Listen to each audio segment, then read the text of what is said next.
everyone. Welcome.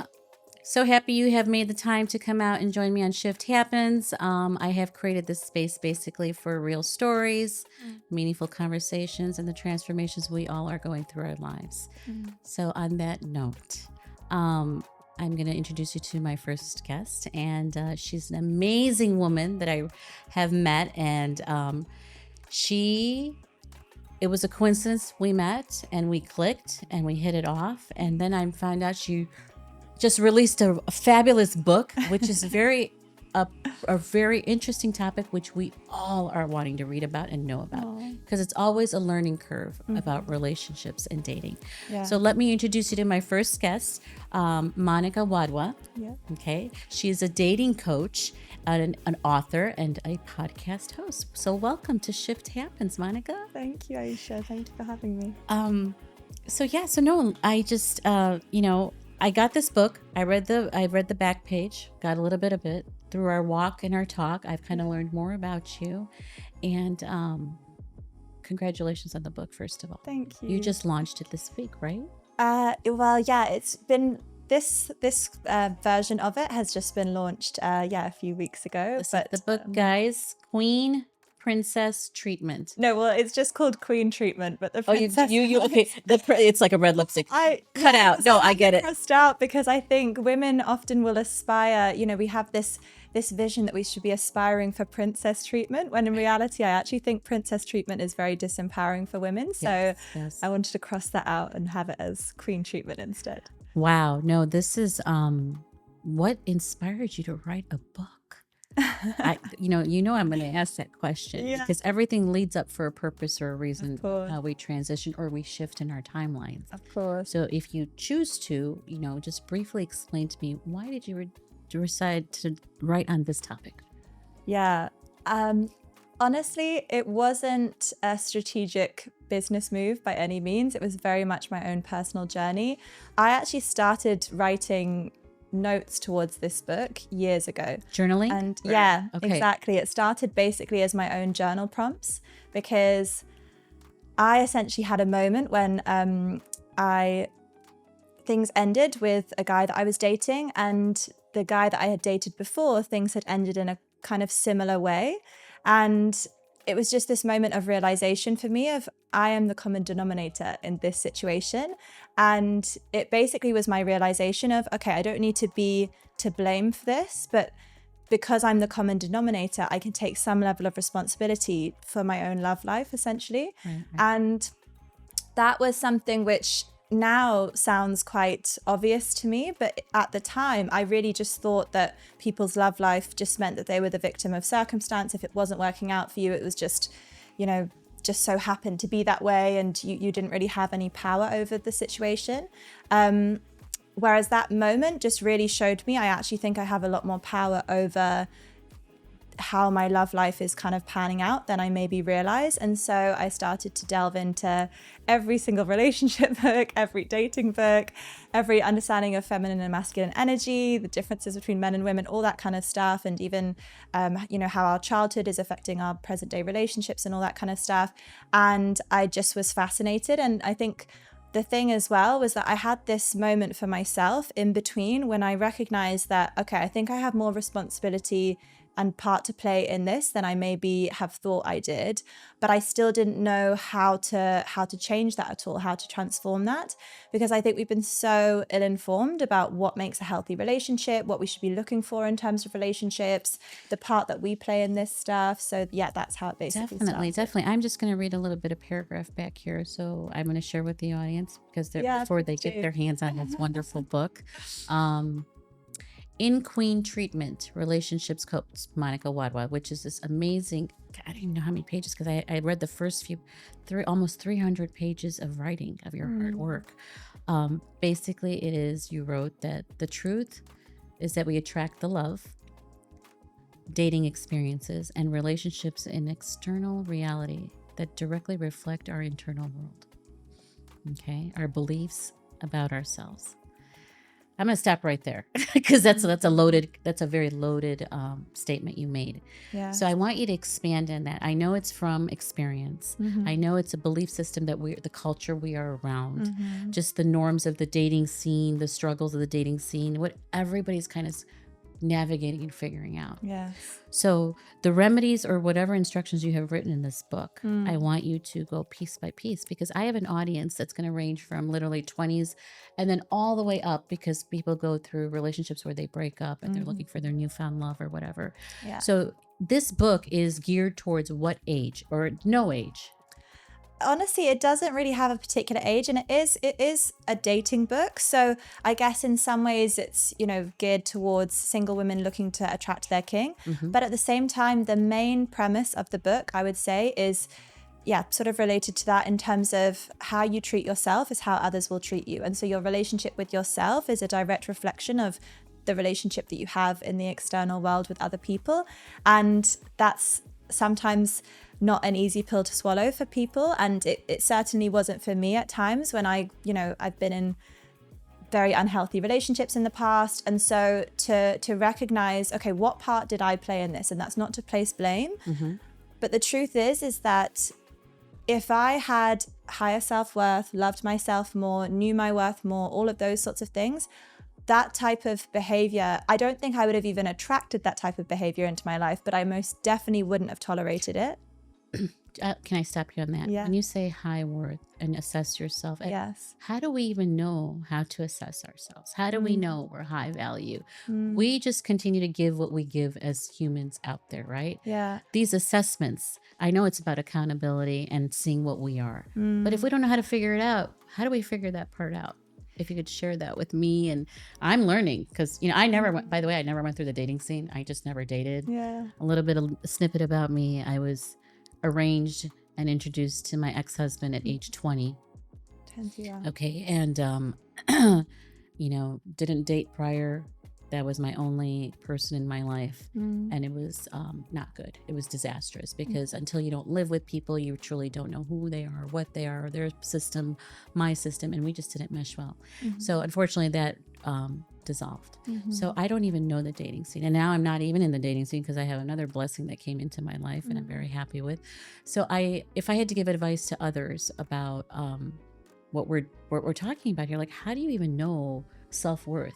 Okay, is it the magnitude of followers? Is it the magnitude of income? Is it the magnitude of setting your boundaries and getting them respected, that people don't cross those boundaries?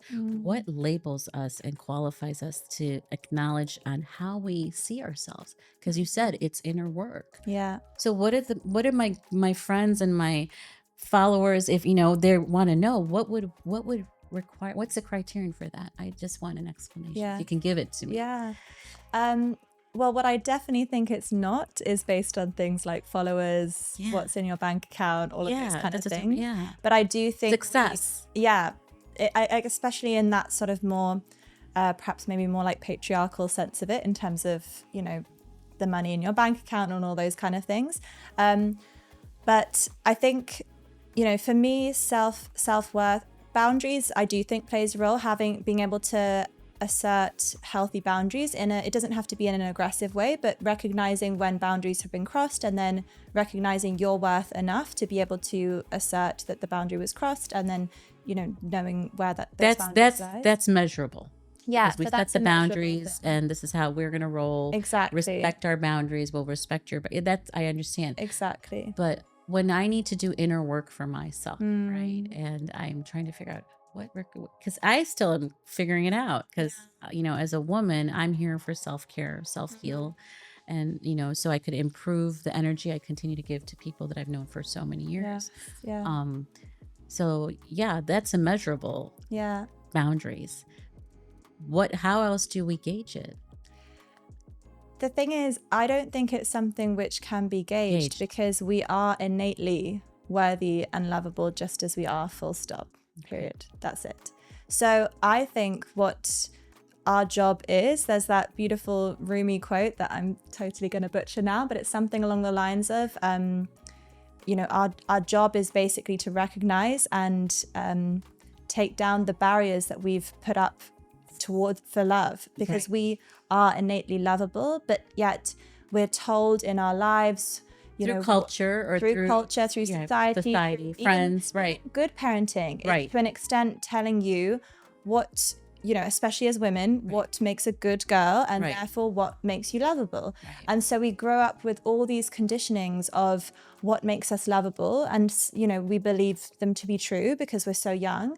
And so then we grow up, even in our romantic relationships as adults, believing that we need to look a certain way, especially as women. We need to look a certain way, we need to behave a certain way, we need to have this weight, all of these things to be lovable enough, when really, with my work, it's so much to do with you connecting to the fact that you are lovable, full stop, and actually removing those barriers that you've held up to for the walls recognizing that you create. that. Exactly. Right. So in terms of it being something that's measurable, I think it's infinite. So I don't think it's measurable. Okay. But I do think there is ways that we can connect to our worthiness through essentially self-love practices. And for me, self-care is a beautiful, loving act to ourselves. But I wouldn't really say that that's, for me, that true self-love is unconditional self-acceptance, and that is not easy to that's do. Interesting. That's so lovely to hear. Unconditional Self-acceptance.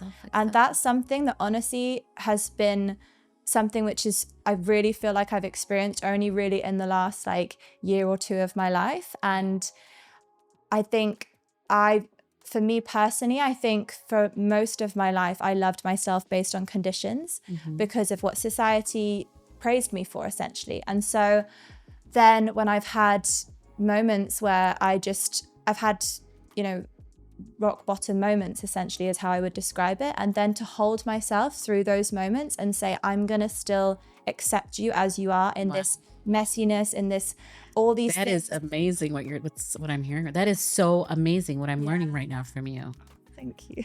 It's gonna take me I'm gonna think about it more. But yeah, if people just went this route, there wouldn't be all these other things that women have to struggle, conquer, and deal with. And listen, I think it's a lifelong process. I don't think you suddenly wake up and you're like, okay, I love and accept myself, perfect, because there'll be something that maybe comes up, maybe another relationship ends or something like that, and it's going to trigger you in the same way and bring up those feelings of the ones, the ego-based feelings of I'm not enough, all these things. Maybe you didn't get the job offer you really wanted. Oh, I'm stupid, that's why I didn't get it. Or maybe you didn't get the acting role you wanted. Oh, I'm too fat or whatever, that's why I didn't get it.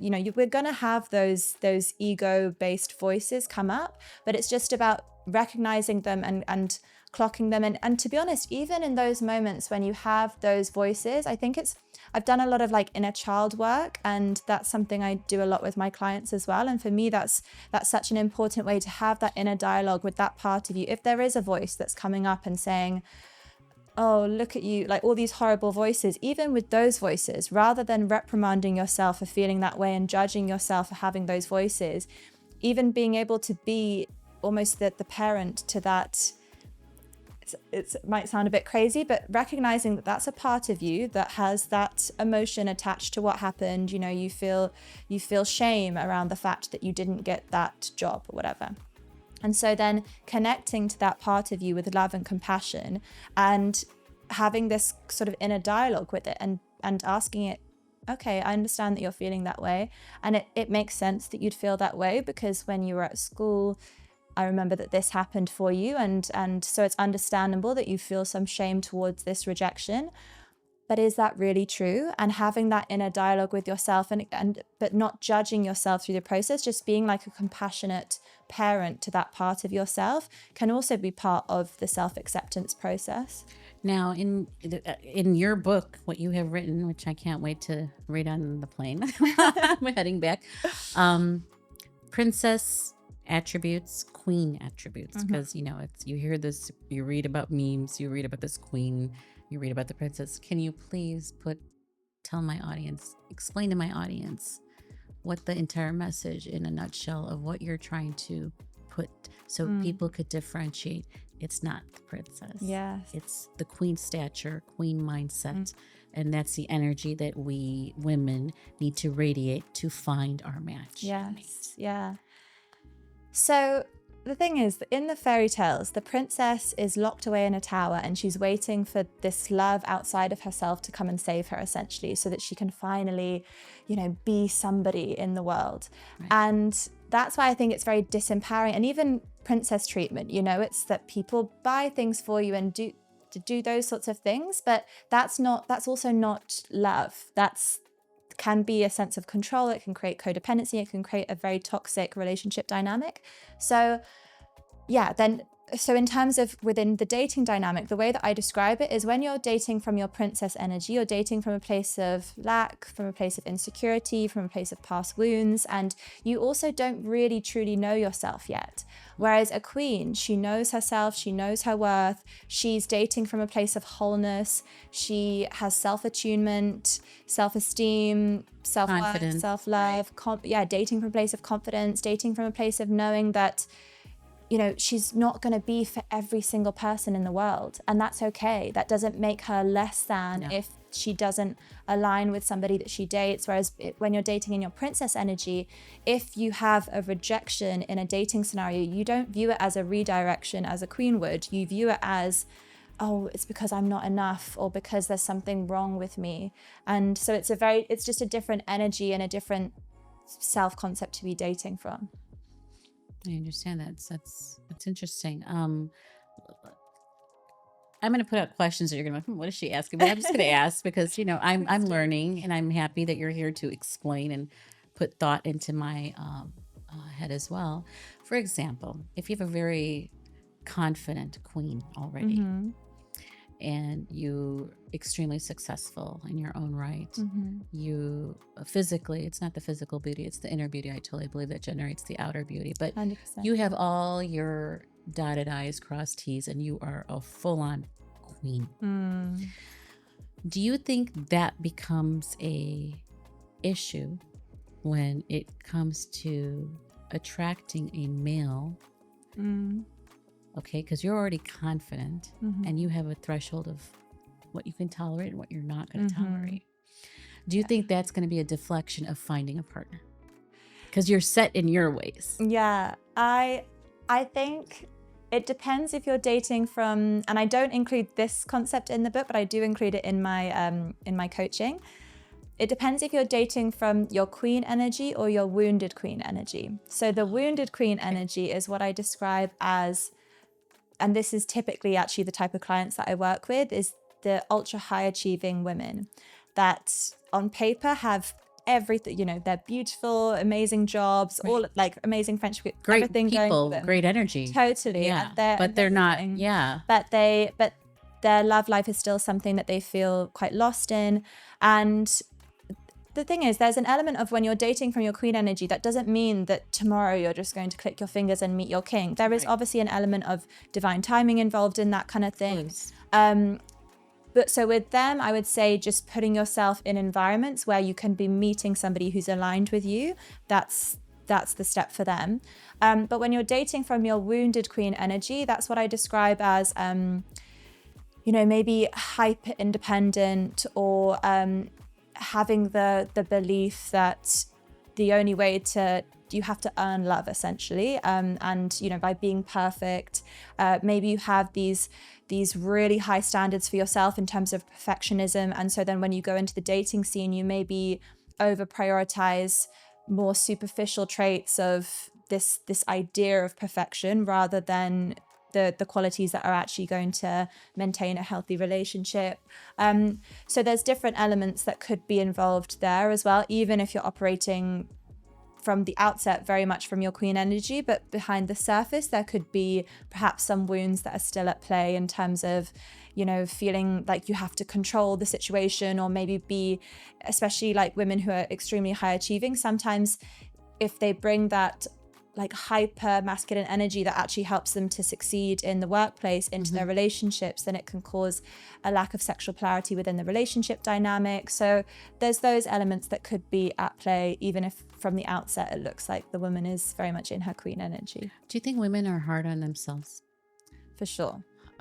I think it's through the roof. For sure. I think they're just very critical of themselves, and they, in my opinion, and in people around me, which I've seen, and it's the challenges, the performance, because when they're even in a relationship, when their relationship is there or not there, they dive into their work and going success level up and up and up, and to a point where they'll be like, I don't need a man. I don't want a relationship.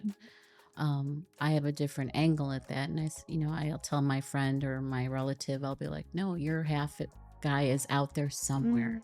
You just have to radiate that energy. But people, I think women are so critical of themselves that puts their bar even higher for themselves, of their own expectations of themselves, where that deflects and does not allow that male counterpart to be found. Yes. Yeah. And it's kind of, you're like sabotaging your own self, right? Yeah. Does that make any sense on what I'm saying? I don't even know if I'm making sense by saying this, but do you kind of understand what I'm saying? Totally. And I think that's why, as I said, especially with the high achieving women, that feeling of that love has to be earned. And I think that belief is what puts so much pressure on themselves, that they're not lovable as they are. So they have to do all these things and be this person and, achieve all these things to be lovable enough. And actually, if we took off, as I said before, like all those layers of those limiting beliefs. Exactly. That's kind of where I'm kind of, because the culture and what we have seen in years, how men and women are, how people meet, how, if it's social media platforms or if it's introductions, there's already expectations built, right? So, I sometimes tell my girlfriends, when I talk to them, and I see the typical woman scenario, and I'm a woman, but the thing is, say it like it is. That's what I believe. And, this thing about being yourself in a way that to attract a man, that you have to be yourself. Why can't you just be your original self? And that's what I'm wondering, because I see a lot of stuff in the USA, around the world, where these women, again, are being very hard on themselves. They're, if it's their beauty side, if their weight, or if it's their, how they appear or how they talk, it's always self, like, I got to do this, I got to do this. And then when they meet their man, for example, you have all these great elements, right, that you're bringing to the table. But then in that relationship, they're not, I feel some scenarios where they just can't be real, and they have to be pretentiously about who they are. And then I'm thinking, well, that's not going to work. No. Because, if it's by my own experience or just people that I know are close to me, just be real who you are. Yes. And I think the culture has set us up in a way to, women have to be this way. Men are drawn to women because of these reasons. It's that chase. Men have to chase. Yeah, those are all the dynamics that we are ingrained taught. But if we broke those norms, and if, a man truly wants to be with the woman because she's just real, and, it's not like chasing, or it's not game playing, or it's not the next chess game that we're going to move. I'm coming at a different angle with you. And it's nothing to, it's just putting thoughts in both of our ideas on how we should see this, because I know a lot of people do think what I am thinking. Yeah. It's even from a childhood age up, we are trained of how a woman should be proper. It's all mannerisms and physical, but still, you bring all that to the table, and you're trying your best, and then that man is initially drawn to that.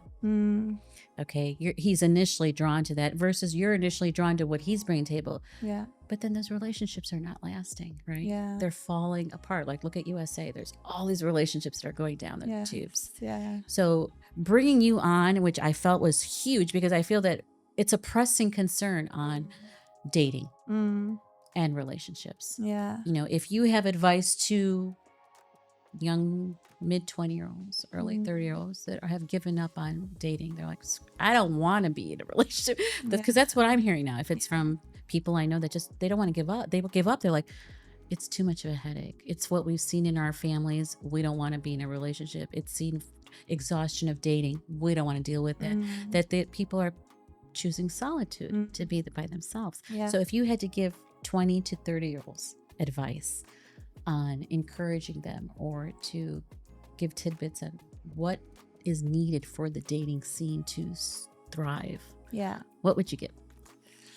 Well, it actually kind of combines a little bit of what you were just talking about authenticity, because the thing is what is our authentic self really? Because that is a very confusing question. And so I'm not going to say I know the answer to it, but that's why with my work, it's not about performing or being somebody else. In fact, how I view it at least is that we're going to look at your wounds that are stopping you from being your most authentic self. That's why the queen energy, I'm not saying that for women to perform. I actually think women's authentic self is that most confident version of themselves, right. is that powerful, empowered version of themselves. And that's going to look very different to different women.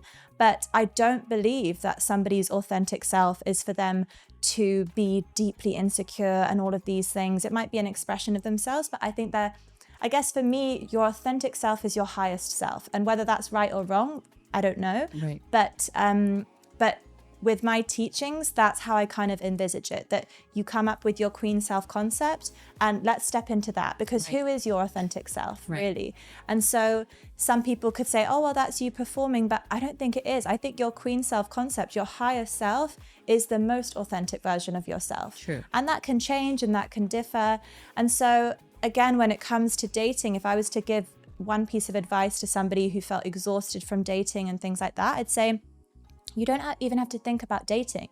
Just think about becoming that queen self concept, that highest version of yourself, because the more authentically you show up as yourself, as your most confident, authentic, true to yourself version of yourself, however that looks for you, then you will attract the right partner into your life. And then you might enjoy dating again, and then it will be fun. But if you're at that place of exhaustion, don't even think about dating. Just think about focusing your own cup up as much as possible, becoming this best version of yourself, and the rest kind of happens. That's the thing as well about with dating apps, for instance. I'm not the biggest fan of those, because I think, yes, you can make yourself very busy with going on all these dates and doing all these things, but it does lead to exhaustion a lot of the time. And I think a much better way to actually get much better results is to basically ask yourself, who is it that I want to date? And then essentially become that best, because that's essentially you probably describing what you view as your highest version of yourself. But instead of becoming that yourself, you're seeking for somebody else to fill those empty voids within you, rather than just recognizing, actually, I can do these things. I could do this. Totally. Yeah. So yeah, that would be my piece of advice to people. No, that's really good advice. Wow, dating apps. So yeah, I've never been on a dating app. Yeah, lucky.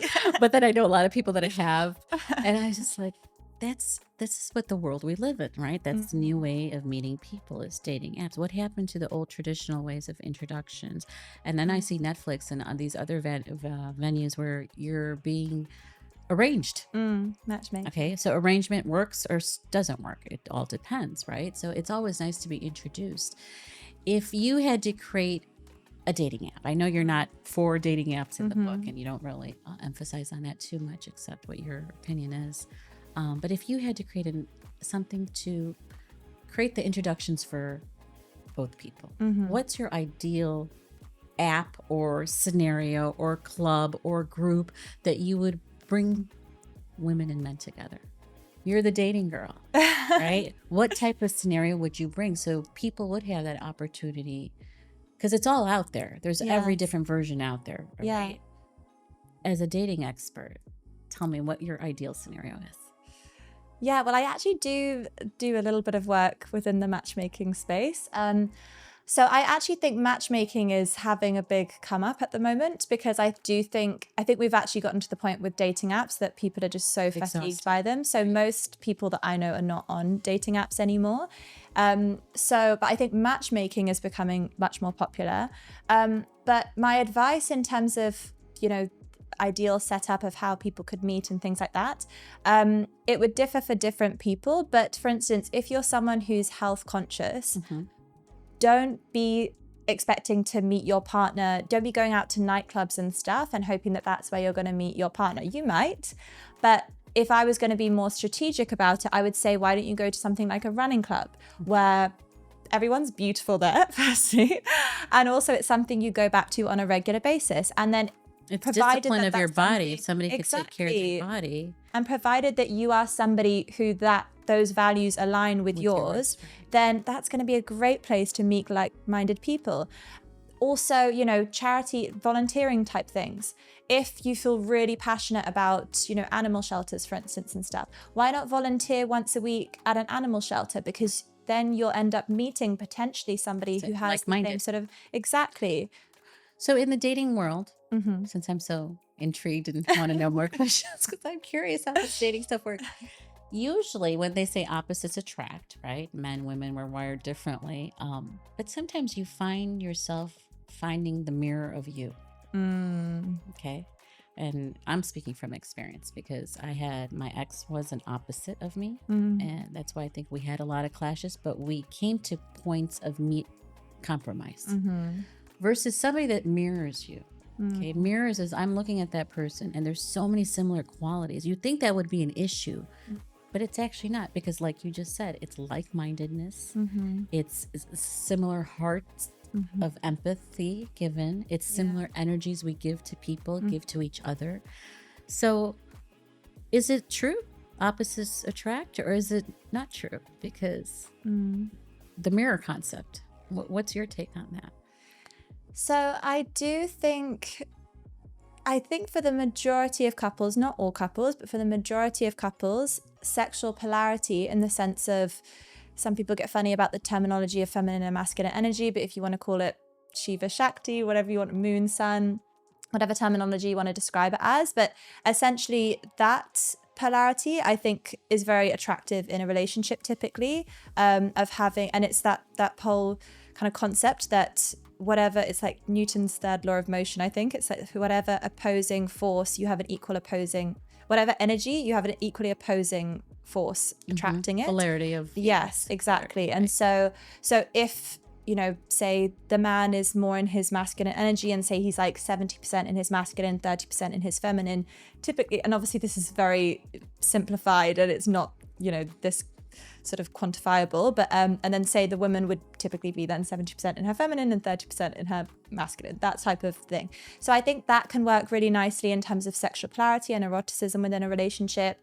But I do think in terms of non-negotiables, there's certain things in terms of values and morals that do need to align. Definitely. And then I actually, with my clients, I get them to write those down before they even go out dating, because this is the problem as well that I especially see with women, is that when they date, then sometimes they basically fall in love with the guy's potential of, oh, well, I'm sure he can become more like that. If I spend enough time with him, then I can convince him to, you know, convert to this religion or want to raise his children in this way or things like that. And actually, those are huge life decisions, which it's I think you're living in a bit of a fantasy world if you think, and also, I don't know if you also have the right to be able to change someone that dramatically if they don't want to. If somebody, from my experience and from people I've known around me, I agree with you 100%. But if somebody, you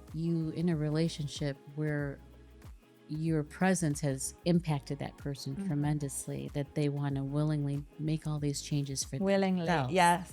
For themselves, yeah. And it's not put onto them, then that is an evolution of growth on their part. Totally. Yeah. Okay. And which can change their whole world. You don't know how their past relationships have been, and somebody walks in your life and that person's a certain way, and then they're like, well, this woman has made such a difference in my life. I want to do this for her. It's not for her. Even if somebody puts you on that pedestal, well, I want to do it for you. It's not for you. It's for yourself. Totally. You know, and I think that's very impactful, because when people do that change, it's for their inner work that they've seen in their past to where they're going. Exactly. And that's beautiful if they come to that level, but it's rare. You don't see it. And also, I don't think women should fall in love with someone expecting that that's going to happen. Fall in love with who that person shows themselves to be. Right. And then if that does happen, amazing. For instance, if it's something as big as, you know, you're a certain religion and you expect, okay, well, once this person loves me enough, then they'll convert to this religion. I don't think you can expect that from that person. And that should be like a non-negotiable from the start, to be honest. 100%. Or a discussion that you have straight at like early stages and say, look, I can only marry someone who's of this religion. Would you be willing to convert? And if they are even remotely funny about it, then I just don't think that's in alignment. But I totally agree that there's certain differences that can come in a relationship that, you know, for instance, hobbies, interests, and things like that.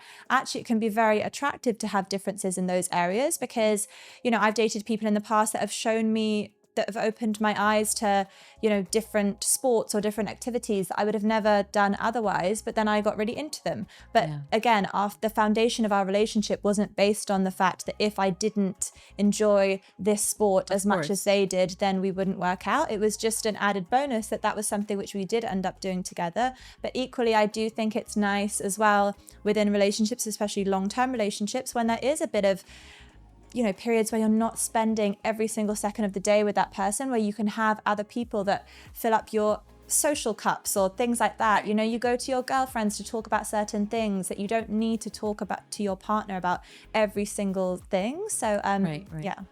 No, that's, I understand what you're saying on that. The part where I'm going to go back a little bit and, again, I agreed with you 100%. Religion is huge because especially if you're practicing whatever faith you are, but if somebody never practiced faith and they meet this person and then are intrigued by that one person of how morals are in line, you know, decisions are, you know, and it's very fun. And then they choose to, that's their decision, but that is a big one. Yeah. But these other things are very important as well. But adaptability for those, you know, if you have common sports that you guys want to play together, there's going to be things of commonalities, but then there's going to be things that you guys don't want to do. But does that survive through the relationship where it's going to keep it together? There's obviously more important things that are going to keep the relationship tight. Yes, yeah. You know, and it is the values, it is the beliefs, because if that's foundationally set correctly, then everything will align afterwards.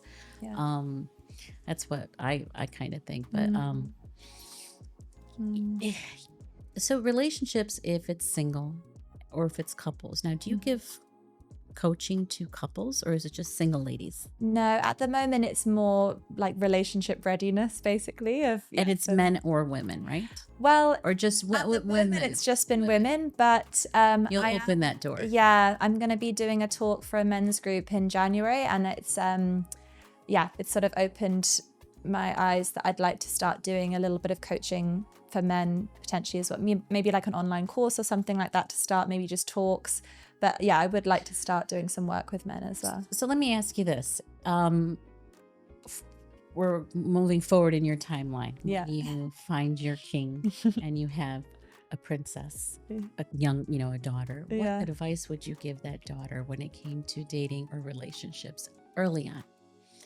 What would you do and say to your daughter, ignoring the culture, ignoring the demands of what is expected?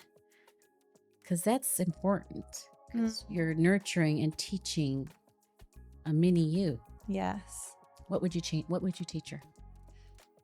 I think one of the major things that I would try and do, I'm very aware now, and people might think that I'm, you know, thinking too much into these things, but the Disney fairy tales, all the fairy tales really, the messages that they send to women is from a very young age is you are successful once you're chosen by a man.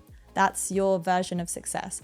And even if you really look into some of the storylines, it's like the most toxic relationship dynamics, and it's so much to do with, you know, self-sacrifice and all these kind of things. So I think I would be very specific about the type of even cartoons and things that I had her watching, because I think it's something which is so conditioned into the majority of women from a very young age that your goal in life is to be chosen by a man. And listen, I vouch, I think loving relationships is one of the most beautiful things that you can experience in life. But I think if women have that belief that, oh, once I'm chosen by a man, then I'll be worthy enough, then I'll be lovable, that is what is causing so many women issues within the dating scene, because they're going into dating, essentially outsourcing their sense of self-love and self-worth to somebody outside of them, saying, you know, please love me. Wanting validation from them, right?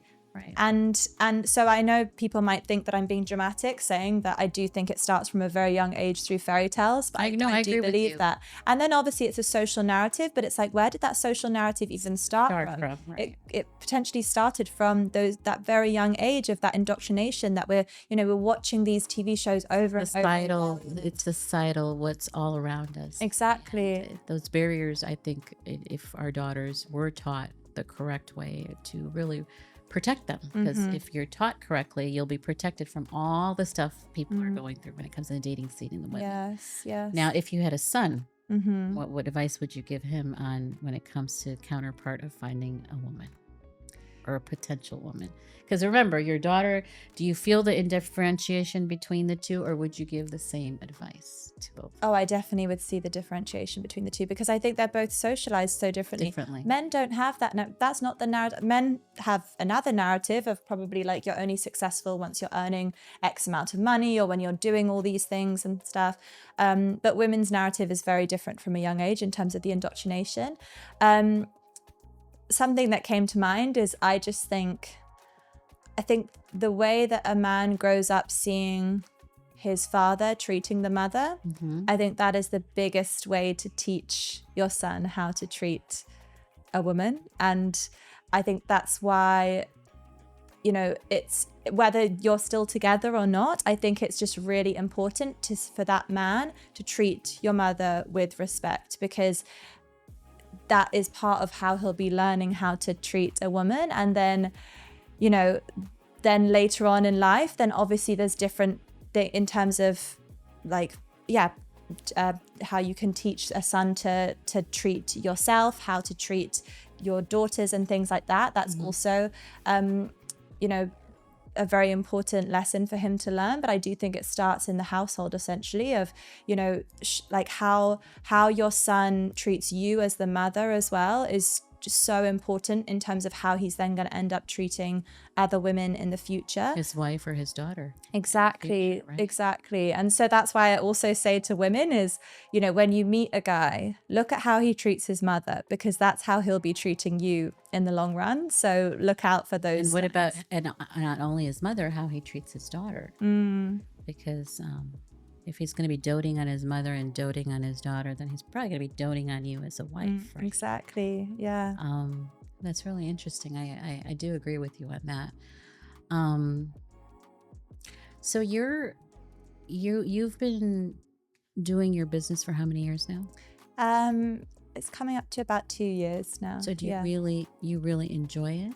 I love it. I feel so passionate about it. And honestly, I feel so passionate about what I'm doing right now, but I do have the bigger mission in mind. And I think it's just, to be honest with you, I see in the world, modern dating it's a minefield, I think there's a lot of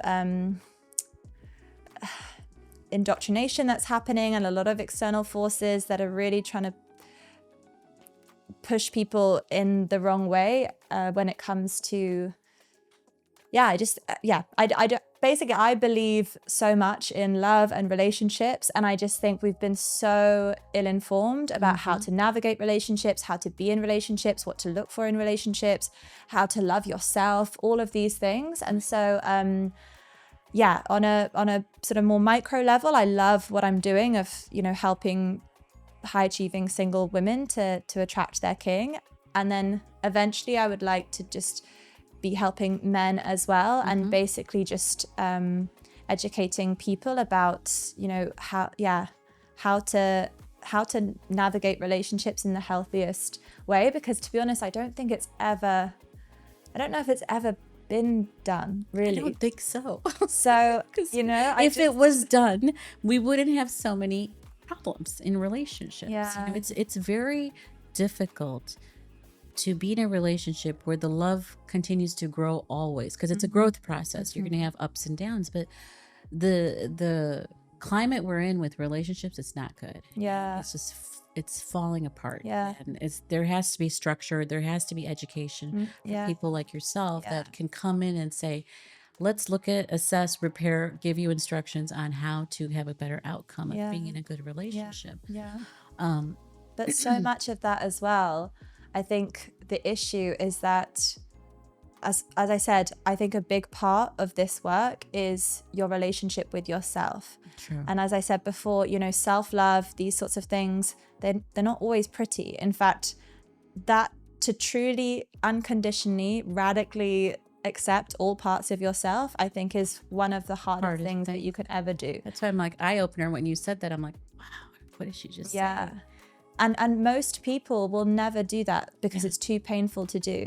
And I think that's why there is so much suffering when it comes to just love in general, because if you don't at least try to learn how to love yourself, then the relationships that you get into, they could end up being, you could just end up repeating these destructive relationship patterns. And then we have all this, influence from the outer world telling us, oh, this is what, look at Instagram, look at, two couples smiling next to each other going on these fancy holidays. Everything on the, it's everything. There's a lot of false stuff out there. There's people that are very unhappy, but they portray themselves as very happy. Exactly. And it's like, you got to keep up with the internet with all that lie. It's, and even if you are happy, it's like, protect your happiness. Yes. Because you don't want people to be jealous or envy you, and some destruction starts happening in your relationships.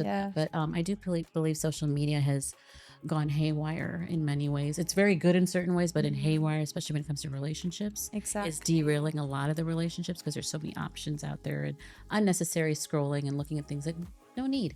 Yes.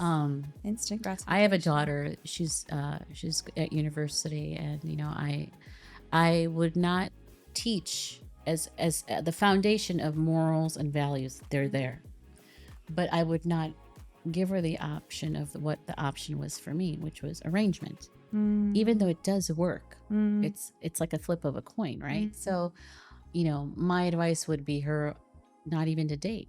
I wouldn't encourage dating because my culture does not, we don't do that, right? But there's other ways to do it, and that's where, out of our culture, people are adapting to this way, is introductions. Okay. Like-minded people, like you said, self-love, self-accomplishment first, about pouring into your cup and being what you want to be. So when you're in your mid-20s, whatever age, then you'll attract somebody in your field or something. So keep your eyes open. So I'm very concerned for her, but because I look at this scene of, well, she's not going to be dating, I don't think, but she will be meeting people, but then she needs to know what she needs to be looking for in that male that she wants to seek, and keep her eyes and ears and antennas open on that. Yes.